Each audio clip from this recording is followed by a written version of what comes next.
Hello, hello, West Ham Network. It's Holly, and ahead of Brentford versus West Ham, I am joined by the brilliant Billy the Bee, who is the co-editor of Bee Sotted. Simply put, Billy knows a lot about Brentford, so he's going to give us a really nice insight today of hopefully what we can expect. So, Billy, how's it going? I'm good, Holly. How are you doing? Yes, really good, thank you. Looking forward to the game. It's always a difficult one for us when we face you guys. How are you feeling? I'll tell you something. I'm feeling okay. I'm feeling good because we've got 2 wins. The last 2 wins. Before that, I think a lot of Brentford fans were feeling a little bit nervous. It has to be said. We're going through a patch. Obviously we've lost quite a few players. We've lost a load of players. We've lost, I wouldn't say nearly a side full of players. But I think somebody pointed out we've got about 6 or 7 players, key players, missing either through injury or through betting when they shouldn't have done, but we won't talk about that. Not now, anyway. So we've got sort of key players that are out at the moment now. And we've been really good at dealing with it at the beginning of the season. We've done really well at the end of the day. As you know, in this division, it's about sort of kind of eking your wins out, especially if you're sort of a kind of lower mid-table side. You eke the points out. And then if you can get a win here or there, you can do that. So we were actually getting that. We were getting quite a lot of draws at the beginning of the season. We needed to get a couple of wins. And then things started to go a little bit against us, and the fans started to get a little bit nervous. So to get the win against Burnley was great. To be fair, we smashed them. It was 3-0, but it should have been about 7 or 8. And then get the win at Chelsea, which we're still laughing about because, again, I know you, West Ham, you do love a little bit of beating Chelsea malarkey going on. And we love it. we haven't had much beating of Chelsea malarkey, in the 3rd and the 4th division when we were there. So when you start beating Chelsea on their own turf, you've got to sort of make the most of it. And I'm not saying it sort of kind of braggadociously. I'm just saying it as a Brentford fan who's been to Wrexham and Scunthorpe and all these places. Then that's kind of what that's what we did. So to beat Chelsea at Stamford Bridge for the 3rd year in a row. When it comes to West London, that was a bit of a thing. So at the moment, like I said to you, we're coming to the West Ham game. I'm feeling happy only because the pressure is off. It's almost like if we lose, we lose. If we draw, we draw. If we win, we win. So that's why I'm feeling very relaxed. As you can see here with me, my glass of wine. I might have to fill it up actually. Nice, love that. Got the Friday feeling. The weekend's here. Right, that's right. That's exactly it, isn't it? You've really got to. I definitely agree. Like, as a West Ham fan, you've just got to enjoy those good results that you do get, because as we know, it's not always all sort of roses and great times and great results. So when you do get results against, especially the sides you expect to struggle against a little bit more, it's nice, and it's good that I guess you feel like you've got a little bit more breathing space, having the pressure off a little bit. So you touched on injuries there. What can West Ham expect in terms of who might be missing from the Brentford squad that are probably going to be quite key to you performing well? Well, obviously, Ivan Toney is missing. Great player. 3rd highest goal scorer behind Haaland and Harry Kane last season. Everyone says, he's like a flash in the pan and all that. Like, trust me, I watched him week in and week out. When we were in the Championship in this season, the guy works hard. He's determined. He believes in himself. He is a brilliant player. And we missed him massively because not only up front, but also in midfield, he sets the ball up. He's in defence. He's like if you've got 4 at the back, he's actually really 5 at the back with him. He's a brilliant player, and we do miss him. But we've managed to adapt without him. And I was actually not so worried about not having Ivan Toney, because we learn how to adapt without these players, how to change things up. One time when we sold Neil Maupay, who was a brilliant striker for us. I know a lot of people don't like him. And when he left Brentford and we couldn't get another striker in, we had Ollie Watkins, who was actually a winger. And we said, look, Ollie, could you be a striker for us? Because we haven't got any strikers. And we spent 3 months converting him from a winger to a striker. So we kind of know how to adapt in those positions, especially when it comes to up front. So I wasn't that worried about that. We've got a few players in like Sharda, who's injured, and Keane Lewis-Potter, who's injured now, so to come in. But the one player who really kind of worried me was Rico Henry. Rico Henry is our left back. He is brilliant. To me, I think he's possibly one of the best left back in the country, if the best left back in the country. I know people say about Chilwell and, all these other players who are great players as well. But Rico, you've got to see him week in and week out. He is brilliant, and he's very instrumental to the way that we play again. As West Ham has seen, we like to hit people on the break. Rico is rapid. Okay, so if we are going to go on the break, all of a sudden you go bang, bang, bang. Rico's part of that kind of breaking thing where we can go from the back to the front very, very quickly. But also another thing that we do, if we decide to push players up front, okay, and Rico comes up there and he supports the attackers in what he's doing. If the ball breaks, right, and all of a sudden the opposition goes, Rico is back in a flash. He's so fast, so it really adds to our play. So all of a sudden, you can imagine how we play. We can't actually necessarily do that as much, because if we put another one of our fullbacks in that position to do that, the opposition breaks. They haven't got the speed of Rico, and all of a sudden we might find ourselves in a precarious situation. So those are two really massively key players who are missing. I mentioned Kevin Schade, who's a player that we bought in. We actually bought him in last January, and it's probably coincidental that we bought him in around about the time that we found out that Ivan Toney was going to get banned at some stage, So we bought him in inverted commas on loan. It's one of those on loan deals that that's not going to be an on loan deal, because you're actually going to bring them in permanently when you have to do a bit of cash flow malarkey. So we bought him in, and he became sort of kind of part of our side. And he was looking really, really good. He's one of these players who is very quick. He came from Germany. He came from Freiburg in Germany, who are again one of those unfashionable sides in Germany, but they actually got some really good results. And so we bought a couple of players from there, and he was looking really good. And typically he's got injured, so all of a sudden your plans about bringing in sort of a kind of a substitute in for Toney, or sort of molding him into the Toney mode, has gone out the window. So, and also we bought this guy called Keane Lewis Potter. We got him from Hull City. Very good player, very highly rated. But again, what happens is, as you may know as well, I mean, he came from the same school, the same club as one of your sort of one of your players as well, and Bowen. He's Jared Bowen. Yeah, that's right. From the same camp as Bowen. Obviously, Bowen is a few years later than him. And the thing is that, as you probably remember, when a player comes from the Championship to the Premier League, they don't necessarily hit the ground running, and sometimes it may take them a year, 6 months, 2 years, something like that, to actually hit the ground running. And fans sometimes get really frustrated, going, he's not as good as I thought. I thought he was great. We bought him for all this money and stuff like that. And Keane Lewis Potter was very highly rated in the Championship, but he came to us and he had to learn his onions. He had to learn about the Championship, the Premier League, and how we play. And it's taken him a while to get there. Then he got injured, then he's come back in. But he was just looking good, and then he got injured as well, so he's out. So we've had, like I said to you, we've had about 6 or 7 injuries, which has actually really cost us. But we're not moaning about it. You just got to get on with it, because at the end of the day, last season we didn't hardly have any injuries. So and we did really well. So this season we got injuries, so you just deal with it. And so we're dealing with it. And I think at the moment now, the fact that it looks like the 3 relegated teams aren't doing particularly well, it kind of makes you even more relaxed, if you know what I'm saying.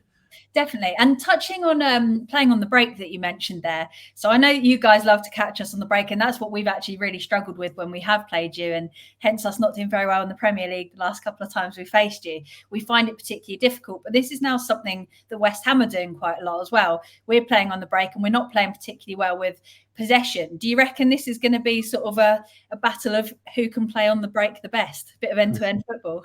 The battle of the breaks, like you know what I'm saying. Possibly, yeah. I mean, again, possibly. I mean, it's one of those ones where is it the case that we're going to both sit back so much that no one actually scores a goal? It ends up being 0-0. I don't know. It's the thing is that we also we do tailor the way that we play according to the team as well. We do tailor our formation according to the team. We could be 5 at the back, or call it 5/3 at the back, or we could be 4 at the back, and go 4-3-3. So it just depends on who we're playing. I set up against West Ham. I reckon we'll go 4-3-3. Whereas against Chelsea we went for you go 5 at the back. That's just kind of like that's kind of what we do. Even though Thomas Frank does change it mid-game as well, so it really just depends. So I think we're at home. It's against West Ham, but then I don't know, because Thomas Frank might turn around and say, actually, West Ham are going to play a particular way, so maybe I might set up very differently. So, I'm not Thomas Frank. I can't guess. I'm just a fan who sits there and enthuses and enjoys watching the football. So that's the score. But just coming back to that, this is this is, like I said to you, this is the way that we play. Brian and Boom obviously know he's very quick. We've now got Neil Maupay, who, like I said to you, a lot of fans, Premier League fans, slated because they thought he's rubbish and he can't score goals. We were so delighted that happened because he was with us in the Championship, and we love Neil Maupay. He is a Brentford player through and through. He does things to opposition fans and players that probably upsets people, but that's just Neil Maupay for you. But he is through and through, and he went to Brighton because he wanted to play in the Premier League as we didn't get promoted. He did all right there, but didn't set the world on fire as such. Then he went to, and the reason why he went to Brighton is because when he came to Brentford, when we were in the Championship, he had the offer to go to Brighton, and we convinced him to come to Brentford. And he came to Brentford because we said, you'll get more game time with us than you will with Brighton, because they had just been promoted to the Premier League. And so he came to us for a few years. And obviously, when we didn't get promoted, when we lost to the F word, I can't mention their name here. I'm saying we lost to the F word at Wembley. Neil Maupay just, Brighton came in for him. And even though there's a beef, people probably don't know, there's a massive beef between Brentford and Brighton. The two owners used to be co-owners. They used to be business partners together, and it all kicked off and it went horribly wrong between themselves. And so they don't do any business at all. In fact, the Brighton owner never goes in the executive boxes. He always goes in the away end with the Brighton fans when we play Brentford, and kind of vice versa. The Brentford owner never goes to Brighton. Honestly, it's quite bad. But they broke the truce for Maupay. And they just said, one, because Maupay said, look, I want to play in the Premier League. So they signed him to Brighton. He's gone over there, did all right, you know what I'm saying? And then, that they felt that they needed to sign him on. He went on to Everton. Terrible move for him. But I think he just needed to go somewhere. And I think that he just kind of needed a home. So when we got the offer to bring him back, everyone's really happy because we know how he plays. We know what his temperament is like. We know what he needs to do. He's come back. It's taken him a few weeks to get in there. I know he should have scored against Chelsea. And, he was about 35 miles in front of everyone, and he just needed to slot it in the back of the net. I don't know what was going on there. He didn't score, but he will score. Quite often West Ham are the team that bring these performances out of players, so you never know. That's right. So we'll see, but all I say to you on the break, let's say we've got these players, and Maupay, we got Mbumo, we got Wisa, who's great, and like I said to you, let's just see how it pans out. Yeah, definitely. And Mbumo and Wisa are two that I'm definitely probably the most concerned about, just from what I have seen. Obviously, you'll be watching Brentford games a lot more than me, but from what I have seen, I think they're going to be a danger. But touching on West Ham, what are you probably most concerned about coming up against West Ham and the way that we have been playing? We obviously got a nice 3-1 win against Arsenal on Wednesday, but we've had a bit of a shaky time in the Premier League and our form isn't fantastic. How are you feeling about facing West Ham? Listen, I'm telling you something, and I'm not sort of saying that I'm nervous about facing any team in the Premier League. And I'm not, and that's not, because it sounds like a real cliche thing to say, but the reason why is that anybody could, beat anybody, and it's not, anyone could beat anyone, but we played Everton, right, the other week, and they couldn't beat anyone, and they smashed us. They absolutely smashed us. Yeah. Right, and it was like we came away from that thinking, what's gone on there? Because they can't beat anyone, and they smashed us at home. And I actually met Sean Dyche a couple of weeks afterwards when we played Notts Forest, because he actually lives in Nottingham, and Everton I think were playing the following day, and he lives like right on the river, just on top of a pub actually. Right, there's a bunch of flats there, and I bumped up to him and I said to him, mate, you smashed us last week, and he actually you're in my week. He goes, yeah, you were, and we were brilliant, weren't we? And I said, fair play, and it was true. So for me, you walk into any game and you think we are going to beat that team. It's not going to happen. So for West Ham, you've got some great players, like I'm saying. You've got players, and I look at them. There's players that have hurt us back in the day. Obviously, Jared Bowen's hurt us back in the day. Saïd Benrahma, even though he doesn't get much game time, we love him. Again, we'd love him to come back and be part of our new BMW if he could do. And he might leave it in January. So you might be able to pick him up at some point. With he's struggling a little bit for us, and it's one of those where I think that's one of the positions where a lot of people feel that we probably need to strengthen. So it'd be interesting to see if he could head back your way, because I know that obviously you guys loved him. You were sad to see him leave, weren't you? I honestly love him, Leo. Mikel Antonio, I know he's going through a bit of a slump at the moment now, but listen, he actually Brentford actually turned him down in his early days as well. Andy Scott turned him down. He didn't think he was any good, so I think he went off to Reading after that. but he was actually offered to Brentford by my mate Carl Hutchins. Actually, he was an old Brentford player as well. And Andy Scott said, no, he's not for us. Like, you know what I'm saying? So but he's hurt us in the day, and Danny Ings as well. You've got players that as well. Maxwell Cornet, who I know doesn't probably feature as much as he do. I mean, he played in the game against Burnley a couple of seasons ago when Sean Dyche was there again, where they smashed us. They hadn't won a game all season, right? And we've gone there bowling around thinking, we're going to go and beat Burnley. They were 3-0 up, I think, by half time, and Maxwell Cornet was brilliant as well. So for me, Soucek, you've got all these players, right? Kudus, was it Mohamed Kudus? You've got him as well. He's just coming through now as well. You've got danger players, man. So we can't rest on our laurels at all when you come down to us, at all. And Thomas Frank is good in preparing his side like that. And not doing like when Man United came to us and they thought, oh, who is this team in West London? And next minute we're 4-0 up within like half an hour. And they're like, oh, no, you know what I'm saying? So, that kind of arrogance is not required in football. And I think teams like Brentford, even teams like West Ham, there's teams like, I think like us, who kind of, you've been through the mill a little bit. So you're a little bit more respectful of teams that are going out there, and you're not sitting down there thinking, oh yeah, we should get a result against them, because you don't deserve to get a result against anybody unless you actually play some decent football, and that's the case, and it's the same with us and anybody else, That's the beauty of the Premier League and football in general, isn't it? That as soon as you start thinking you deserve 3 points, that's when you get absolutely 0 points, because you just can't underestimate any opposition. And if someone can turn up on the day, game over for you if you've come expecting a result and you don't put in the work. So it is going to be an interesting battle, I think. So finally, can I get a score prediction for Brentford versus West Ham? What we can do. I just want to say one other point as well. I want to say as well,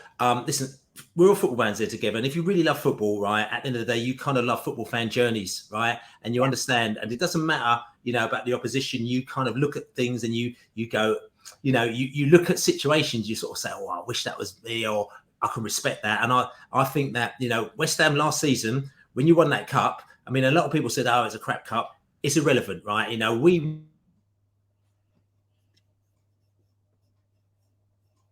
in the Leyland Daft Trophy, right? It's a crap cup, but it doesn't have you want to win that. And seeing that, and all my West Ham mates and everything like that, going through that journey and winning that cup, and winning it, and the way that you won it in the last minute. And I remember my mate Dave, I do football coaching as well, and he's my co-coach, and he said, Bill, I can't make the match this weekend because I'm going over to Prague. Like, saying I never go to like abroad games or European games, but this is the one that I'm going to. And he went over there and he had a right laugh out there, and he won. And my mate Andy Payne as well. As well, he went out there, as well with Kirsty, and the joy that you have as football fans with that one moment, which might be like one moment in 20 years or 15 years or 25 years, or it may be. And listen, we're rivals on the pitch because we want to beat you, you want to beat us. But for me, I'm just going to say that those moments, you can't buy them. They're absolutely brilliant. And I was actually smiling, when West Ham actually won that, just because it wasn't Man United. And it wasn't Man City. I mean, you get bored by those scenarios when they win. With all due respect, their fans are fans. They live it. But for me, when West Ham won that, it did actually make me smile, because at the end of the day, that's kind of what real football is about. And the same way I'll smile if Preston North End got promoted from the Championship, or all these other things happened there. I love those like real football moments. And for me, that was a real football moment. So I'd say the big up to the West Ham. No, I appreciate that. And do you know what? It's so nice to hear that as well, because I've got the pleasure of having many Spurs supporting friends, and there's always that rivalry.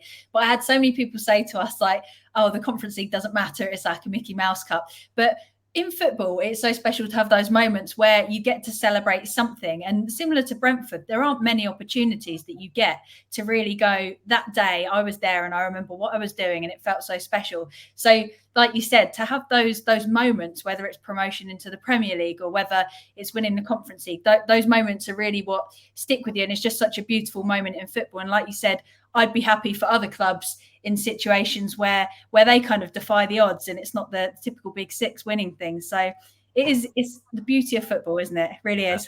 That's right. So do you reckon you can do it? What's your score prediction? Okay. The Sort of Pride of West London podcast. And like I said, our podcast came out. It's live now. If you check it, prideofwest.london. Myself and Lainey did that. We've got all sorts of characters on there as well. West Ham characters, Andy Payne's on there. We do stats. We do all sorts of stuff. Definitely worth checking out. and I went for a prediction of, and this is not a disrespect to West Ham as well, because I know I'm on your podcast, but again, we're at home and we're on a bit of a run. So I went for a 1-0 win for the Brentford on that podcast as well. But I think it can go either way. So we'll see how it goes. Love it. You've got to back yourself, haven't you? You can't come on here and tell me you think you're going to lose. I'm going to say a 2-1 win to us as well. But I think it's going to be a proper battle out on that pitch. And I'm actually looking forward to seeing what both teams can bring. It's going to be good fun. That's right. Fun. Thank you so much as well for coming on West Ham Network as well. And like I said, everyone, make sure you stay tuned and keep an eye out for all of the amazing content that Billy's putting out there as well. As you can tell, fantastic at chatting about football. And how can everyone stay up to date with your content, Billy? Like I said, Besotted, BEESOTTED. You'll check us out on Twitter. You'll check us out all over the place, Facebook, and also prideofwest.london and besotted.com is our blog, which we put stuff on there as well. So check that out. But thank you very much for inviting me on. And West Ham fans, enjoy yourself in West London. You can go to any pub anywhere. There's no bouncers on the door. You can wear your colours. Enjoy yourself. Loads of pubs in Brentford and Kew. Just go in there, like I said, to enjoy yourselves. And I'll catch you after the game. Love that. Legend. All the best. Good luck for the season as well. Cheers. Cheers, Billy.